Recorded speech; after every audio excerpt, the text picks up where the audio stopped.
And there we go. Good evening, everyone. I'd like to call the Public Safety Committee meeting to order. This is Wednesday, June 10th, 2020. It is 7:03 p.m. And I do not see Alderman Nash yet, but Alderman Bettencourt and Alderman DeLucia are here, and therefore we have a quorum. I was going to ask to suspend the rules to adopt the minutes, but it doesn't look like the minutes went out for review, so we will forget about that for now, and we will adopt minutes for 2 meetings at our next meeting. So moving on to our agenda, item number 2, citizen comment. Are there any citizens that would like to make a comment to the Public Safety Committee tonight? I see Peter's iPhone. I believe, is that the mayor? No, this is Peter Clark at 46 Perry Ave. Thank you, Mr. Clark. Go right ahead. So I see I downloaded the meeting minutes for today, and I happen to get my password from the chief of East Great Plains, but I don't see the meeting password in the minutes that were posted on the website. So you must be talking about the agenda that's what posted on the website. Yes, sir. There's no meeting password. So when I set up the meetings, I set the meetings so that if you are calling in, there should not be a password required. Okay, it asks for a meeting ID, which is on the agenda, and when if you are prompted for a participant ID after putting in the meeting ID, you just press star and you come right into the into the meeting. The issue is, and has been occasionally in the past, that whenever Zoom updates the software, I believe it defaults back to asking for a password. And I'm not on top of every single time that they update the software. So, but denying the password is not an intentional act. I actually set the meetings so that you should not be asked for a password if you are calling in. That's something that we struggle with because of software, but we are attempting to have call-ins for people who just want to listen in to be free of requiring a password. And what I have found, just one additional observation, is that some people call in and do not have a problem. They're not even asked for a password.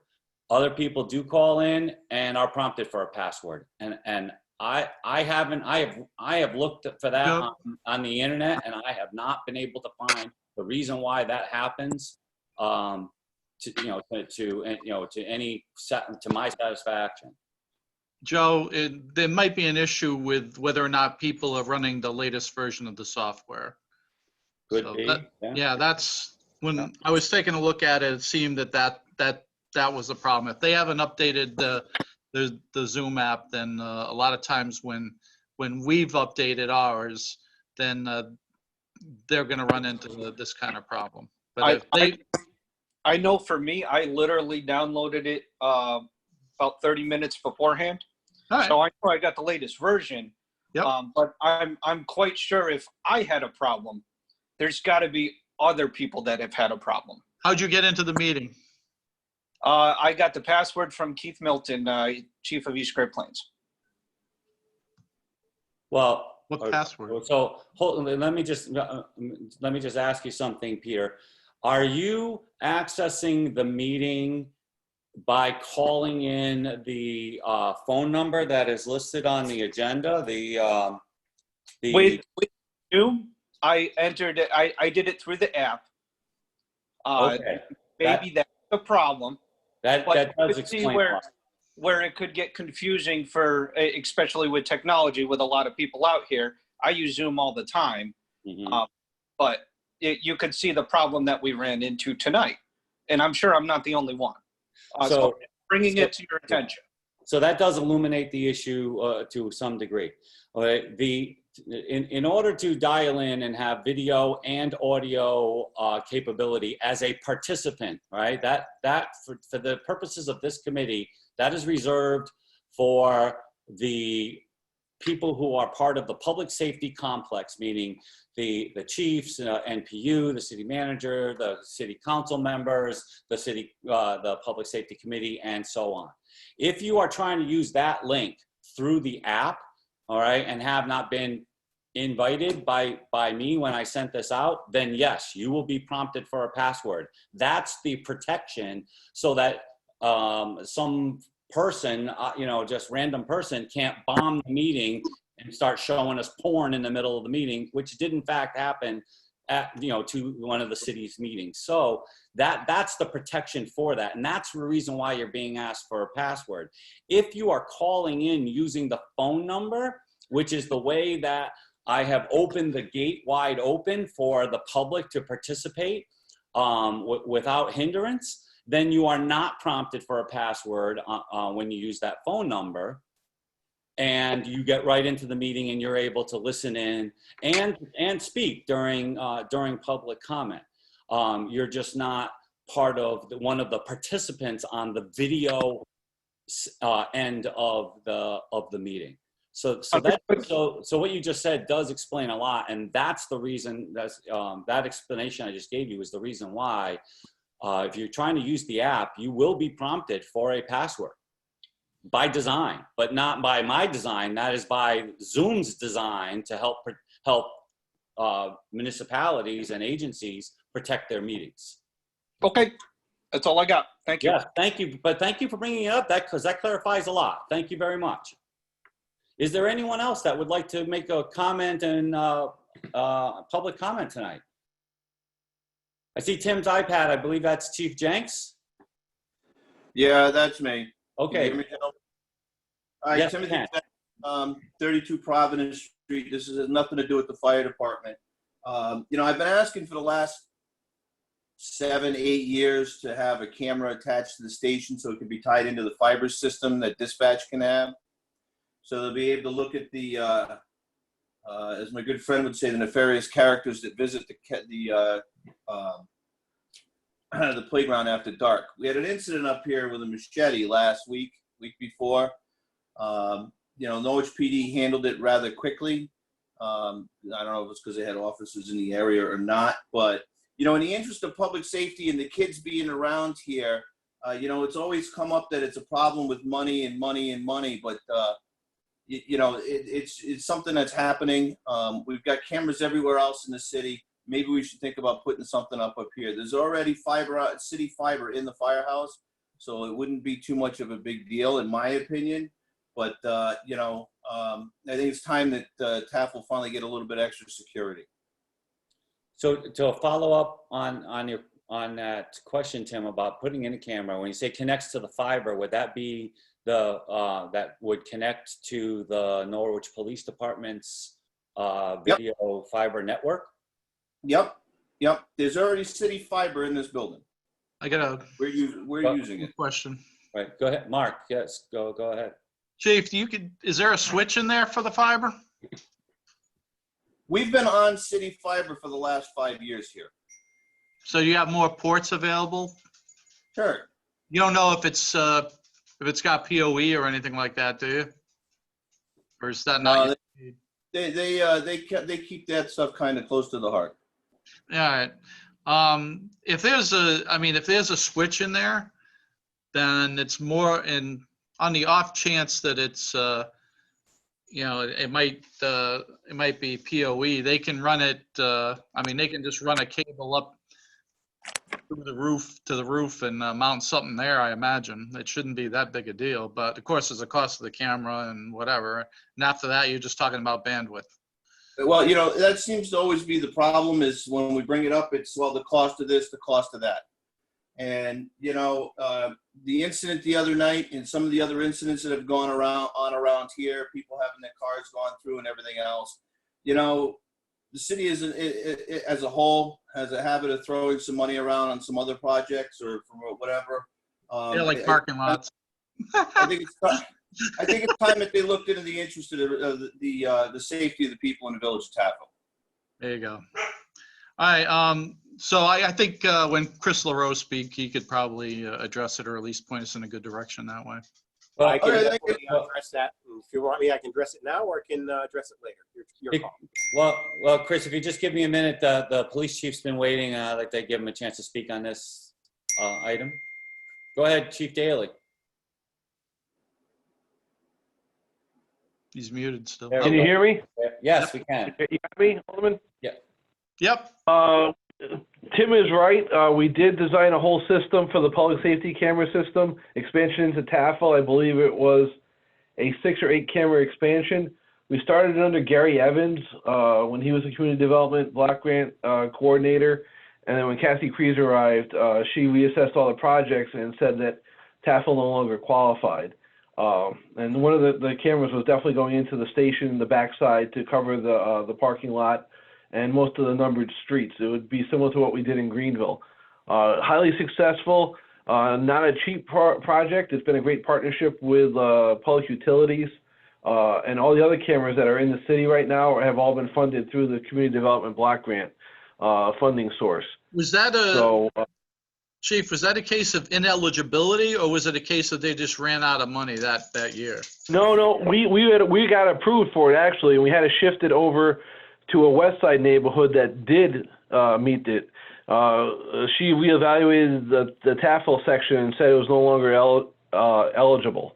So that was a disappointment for us too, because we wanted to protect the village, and we thought it would have been a good thing, especially with the synergy that was beginning in Taffel. We know that someday they would come out of the low mod designation. But when Panema, before they got up and running, we wanted to make sure that was another added selling point to that neighborhood of putting in the public safety camera system into the village. All right, when we talk to Chris, we'll discuss it. Yeah, thank you, Chief. Chris, would you like to add to that? Right. So obviously, I don't have the cost estimate at hand here, but we're happy to put one together. I think we already have it done, and I will touch base with staff who has been working on the camera systems and come up with a cost. Okay, that would be great. I would love to see that. Now, would you send that over to the city manager's office? What's your normal procedure on that? Usually we've been dealing straight with the police department, but I can send it to whoever would like to have a copy of it. As long as it ends, on its travels, it lands on the city manager's desk so that he can make sure that we get a copy of it, that'd be great. Okay, I'll get it to Pat and to John. Perfect. Thank you very much, Chris. And John, if you could send it our way, we'd appreciate it. Perfect. Thank you. Okay, well, that was a great conversation, but we are still in public comment. Is there anyone else that would like to speak during public comment tonight? Second request, is there anyone that would like to speak during public comment tonight?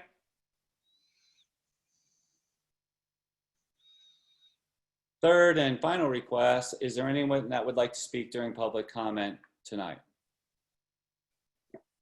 Seeing none, I declare public citizen comment period closed, and we will move on to new business.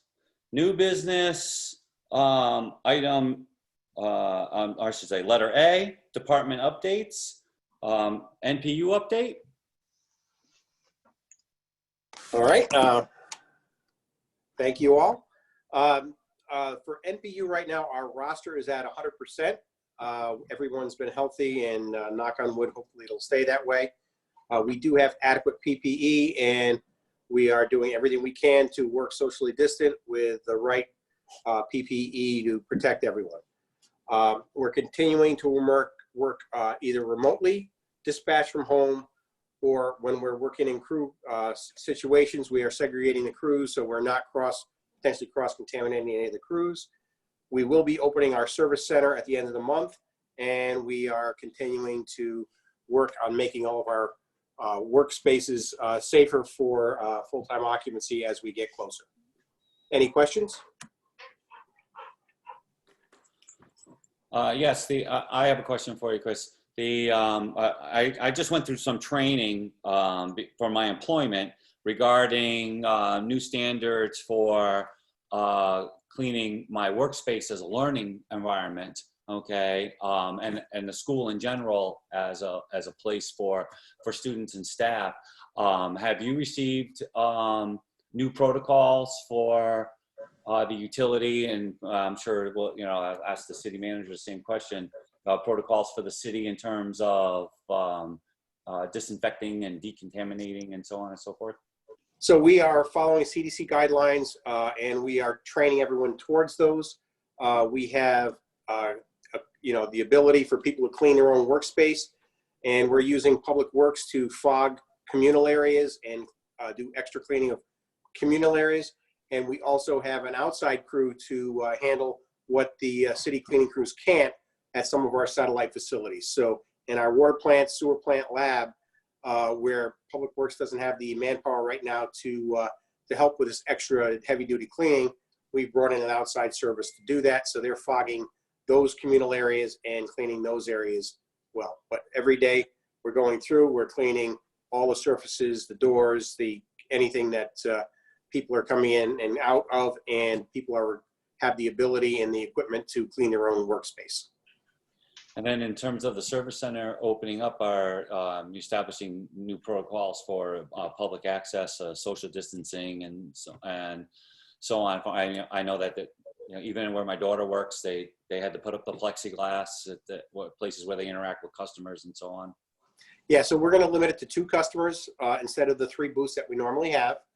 We plan on having at least an officer, Norwich officer, start at the entrance.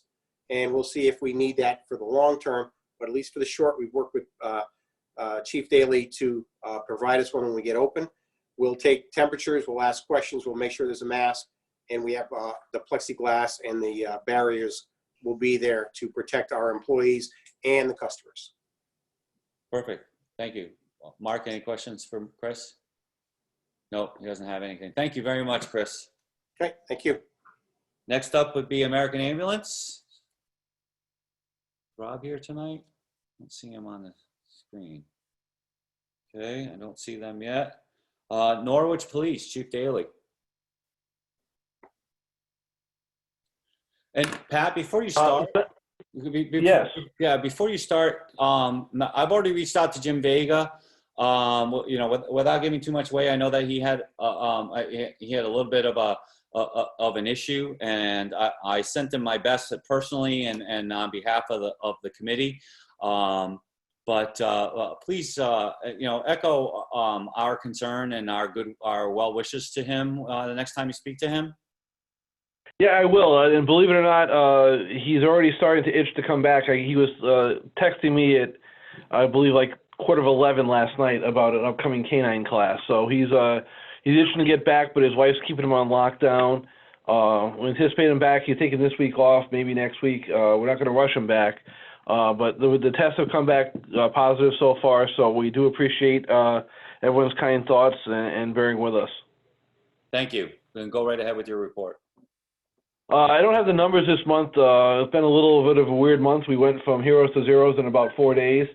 And so we've been dealing with a large protest, and I want to thank the council and the city manager and the mayor for their support during this time. Seeing everybody at the protests have been, you know, comforting, and the kind words you give to the officers don't go unnoticed. So if you see a police officer, please just give them, hey, listen, you know, just a quick word of support would go a long way. We've also had a fatal accident this month. We have a crime that was discovered this afternoon. I don't know if there's any media on the call, but you know, looks like we've had an incident on Laurel Hill that's going right now. So it's been a hectic time, which is between the protests and the unknown, the virus. So it's been an interesting 2020 so far, but we're got our heads up, and we're moving forward. The recruits are moving through with their training. We have one also on FTO. And other than that, everyone's healthy, which is a key. And, PPE, Chief Vucic has been great trying to keep us stocked, and we're hanging in there. Well, that's good to hear. I don't know if you if you had a chance to listen to the voicemail message that I left for you last Wednesday, but I'll just echo briefly what I said in that message to you, and hopefully that propagates out through the entire system. I am so very proud of the way that you and your command staff and the officers and your staff has been conducting themselves during these protests, and their empathy for the feeling in the community, your personal conduct and your leadership of listening and keeping your cool and being approachable even in the face of people screaming at you with a megaphone speaks volumes to your leadership and also just you as a person. And I could not be prouder of the Norwich Police Department, and that's not just for today or just because of this week's events, but that's always. And that pride was just justified just once again by the way that you guys have, you folks have carried yourselves in this last week and a half. No, we thank you, Joe, and I did get your message, and I conveyed it to everybody. And it's nice to know the community has our support. We were in a community event today, giving out pizzas to graduating seniors. That was like the incidents never happened. It was almost back to normal relationships. And we had a very, very, very productive meeting with one of the organizers of the protest and some other community activists, Sister Wasuki, today. Probably went about 5 hours, believe it or not, just coming up with plans on how to increase our community engagement footprint, which was good, but to a different area and try to re-engage that 15 to 25-year-old demographic we're missing. So as the protests still go on and the prayer vigil is going on tonight, the action began today, and I can't wait to see Norwich 2022, because what we're doing now I think will be good for everybody. Well, thank you very much. Moving on, emergency management. Hi everyone, this is Chief Vucic. Emergency management, the EOC is still in partial open status due to the COVID-19. We also opened a separate case when Chief Daley asked for support in the first protest the other day. We're in communications with DEMAS and other state agencies with regards to COVID-19 weekly. And we continue to distribute PPE to local businesses and city agencies whenever asked. And that's all I have for now. You got any questions? I do not have any questions. I do have one question, but it'll be for the fire department report. Okay, thank you. Alderman Bettencourt? No. Mark doesn't have anything either. Thank you very much, Chief. Okay, moving on to fire departments. I'd like to call on Yannick first tonight. Chief Blanchard.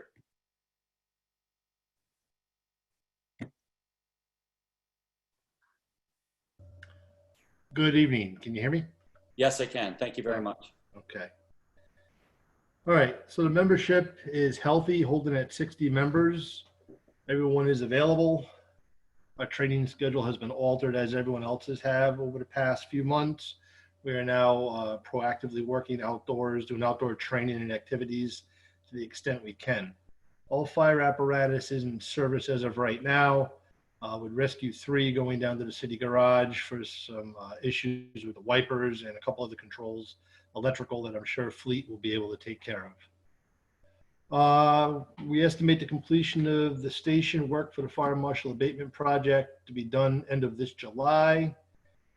We're closing up our budget this year, as everyone else is with finance over the next couple of days.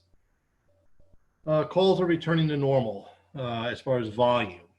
So we're going back where we hit 50 calls last month, and we expect we're trending this month in the same path the first 10 days of June.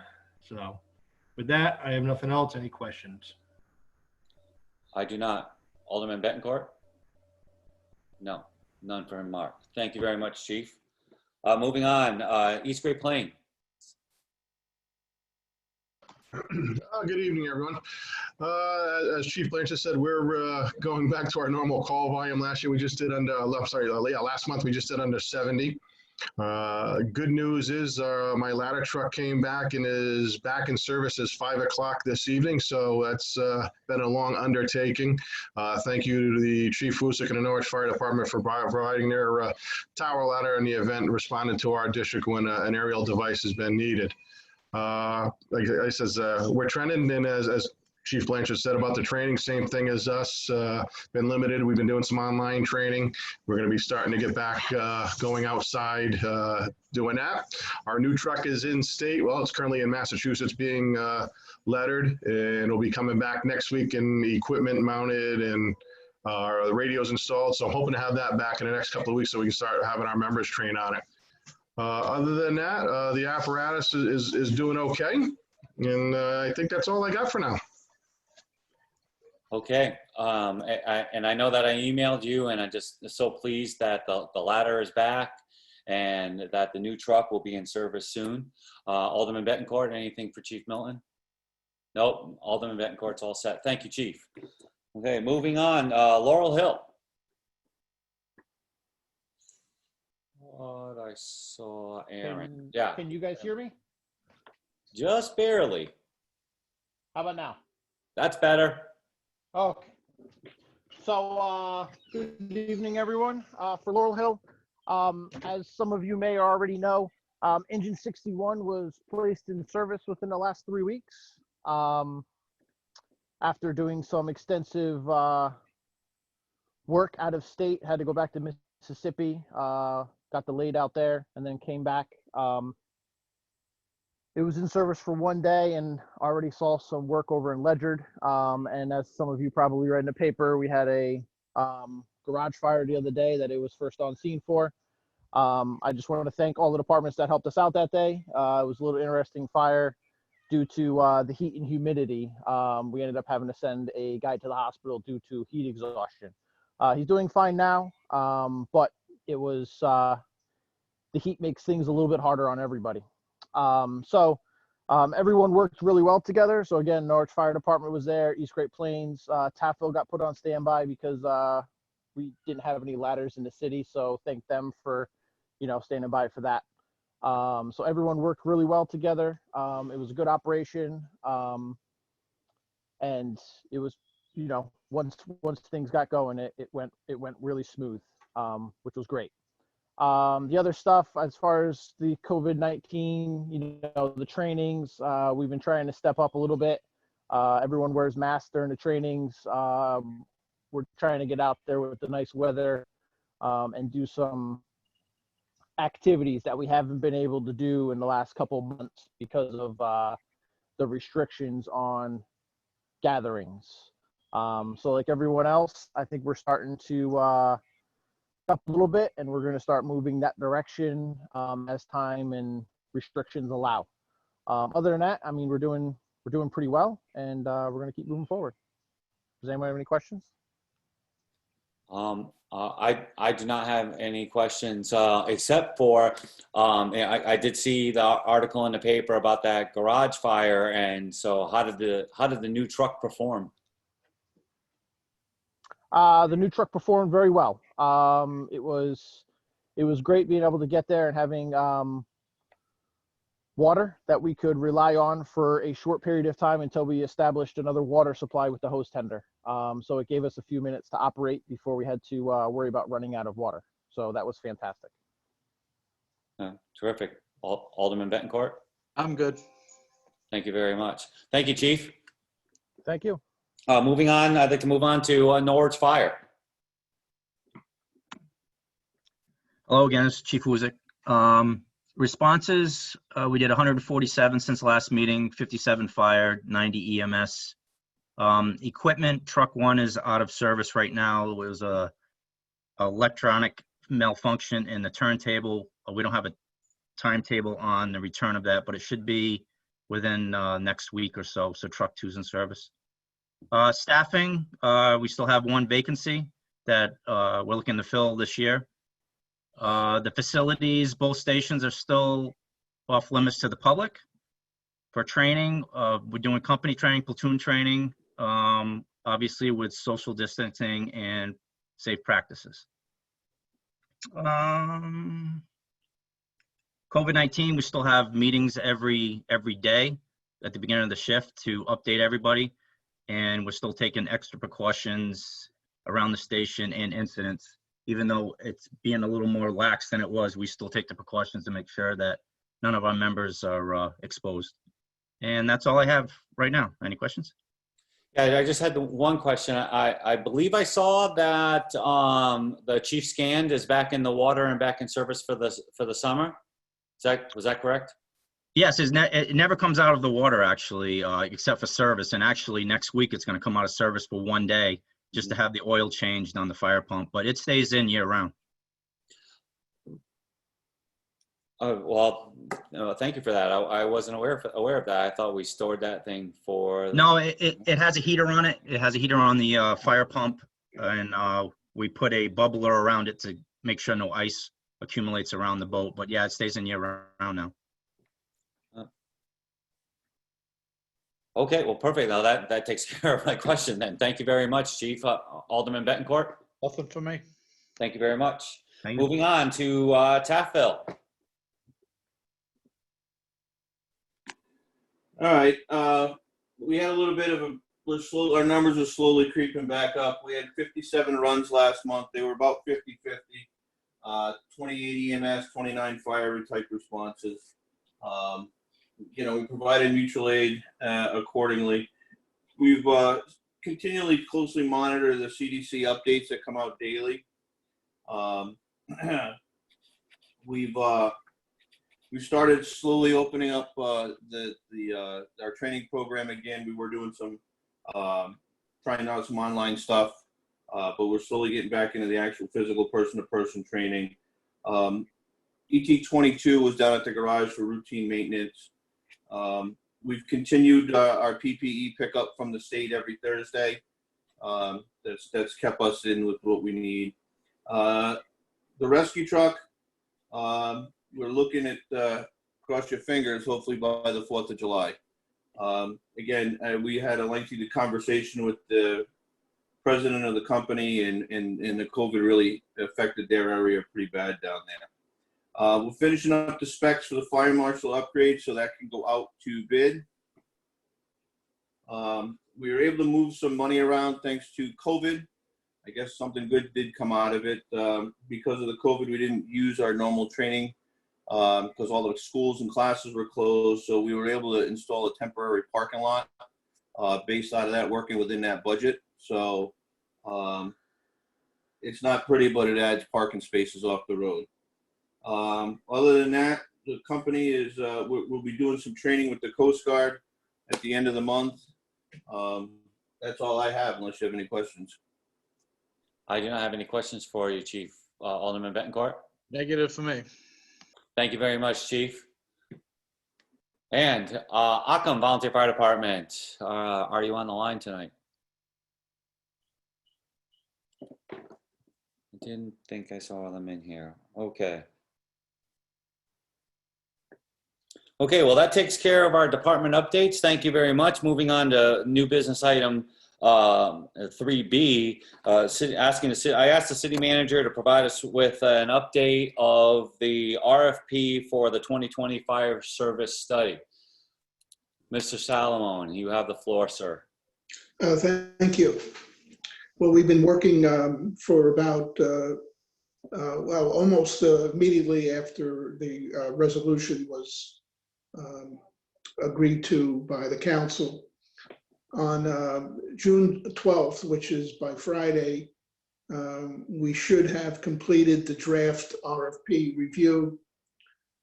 We have a working group that we've established, which includes a representative chief from the volunteer department, which is working on their comments on the RFP, and also a chief of the pay department, which is also working on that. We do have a meeting tomorrow afternoon to go over where we are, and I would think that by Friday we'll have most of the language done. Then by the end of June, the final draft will be completed. The next process before we send it out is obviously to pick a group of consultants that we're going to choose to be invited to the RFP process. That takes some time. We're trying to limit it to the Northeast. We could go national, but it usually is not cost effective. And sometimes when you get out of the region, the fire services are different in other areas, especially volunteer. A lot of areas don't use volunteers, and so the consultants are not as knowledgeable on that.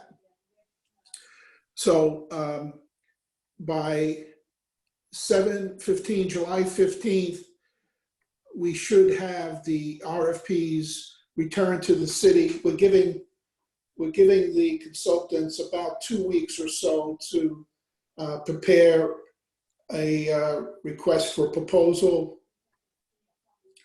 By July 30th, we'll have interviewed the consultants, and by the council meeting of 8/3, we'll have completed the selection, and per the council's discussion, we'll be coming back then with the exact dollar amount of the study.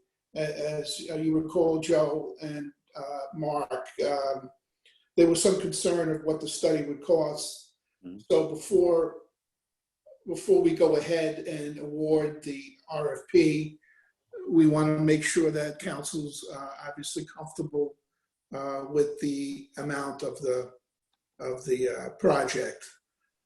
Assuming that happens, we'll get the notice to proceed on August 7th or so.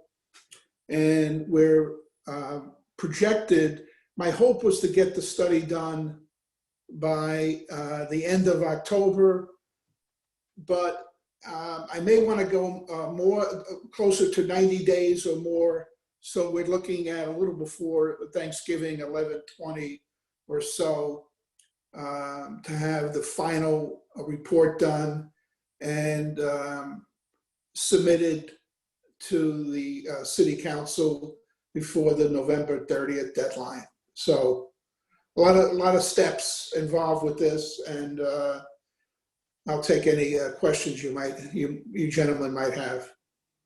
So I just want to be clear about the working group on the draft review. So volunteer chief, the career department chief, obviously yourself, the purchasing agent is involved in that working group. Yes. And is there anyone else in that working group? Sometimes Josh is there because he's good with analyzing the numbers, and we use his talents in that area. John, what's the decision-making process like as far as that goes? As far as, I mean, Well, we have an odd amount, so we'll try to get consensus. But if we can't, then it'll be the purchasing agent's final decision on what the language should be. When we do the interviews, we will be voting. It'll be like trying to screen an employee, where we'll have a committee, and all the individuals will have a vote in the interview process. So that will work with that. Then we haven't programmed any time to really digest the report. We'll hopefully get interim reports, so when we're ready to give it to the council, we'll be versed well enough to be able to have an intelligent conversation with the council. Obviously, we'll have the consultant at the council meeting at some point to present themselves.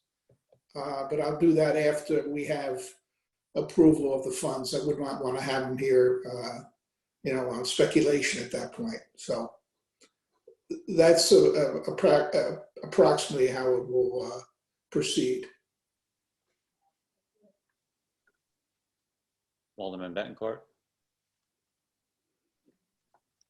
So the only remaining question I have, John, is that let's say the whole process moves forward and we're in receipt of the finished product study, all said and done.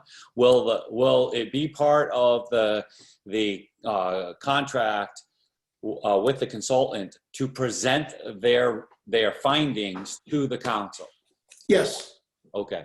Oh, yeah, that's important. Yes. You don't want to try to paraphrase them at that point. They'll be doing that. As far as any implementation, that's not part of the consultant's That's down the road, right? Yes. Purview. Right. Absolutely. Okay. Thank you very much. I don't think I said who the volunteer chief was. It's Chief Blanchard. I'm sorry, Frank. I didn't mention your name. It's Chief Blanchard. Okay. Thank you. The volunteer representative. I kind of figured that. I don't know. It could have been any one of them. Sure. They were all very capable. And that was by consensus of the. Of the volunteers. Okay. They did the selection. Okay. Perfect. Thank you very much. I knew Frank would be right on top of it. He's right on top of it. He submitted his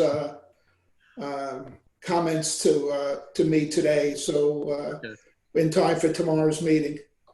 All right. Chief, you wanted to add something? No, seniority sometimes unfortunately has benefits that you don't want.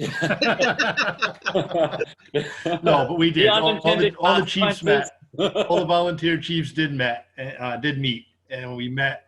They threw me out there, so here I am. Insist on drawing straws next time. Maybe you get lucky. Right. Yeah, well. Even money chance at that. Right. Nope. It's a good group. We're getting a lot done, so it's going well. Okay. Perfect. Okay, good. Yeah. Very good. All right. Well, if that's all you have for us, John, thank you very much. That was very informative. Okay, so moving on to item number 4. Our next meeting is scheduled for July 8th, 2020. I left it as to be determined. We'll see where the governor puts us by, the end of the first week in July, whether we can start having face-to-face meetings, or if we can, what the conditions are, or we very well may stay with Zoom. I think that the city manager might shed a little bit of light on that. Go right ahead, John. Well, we're in the process. In fact, we're going to be issuing a memorandum tomorrow on the second phase of the governor's restrictions, and that will affect city employees, similar to the discussions that Chris was having with you about NPU. We have to confront the same issues. As far as meetings, it's going to be open to 10 individuals indoors, 50 outdoors. So, and that's through the July date, which is the mid-July. So I would assume that we have more than 10 that could potentially come. So we would probably keep it, Joe, on Zoom, at least through July. Okay. All right. Well, that's informative. So let's tentatively say that at the very least, July will be another Zoom meeting, and I'll send all that information out a few days in advance of that meeting. So having said that, I'll entertain a motion to adjourn if there's nothing else. I'll make a motion to adjourn. And I will second that motion. All those in favor? Aye. Aye. We are adjourned. Everybody, thank you very, very much. Have a great night and a good weekend.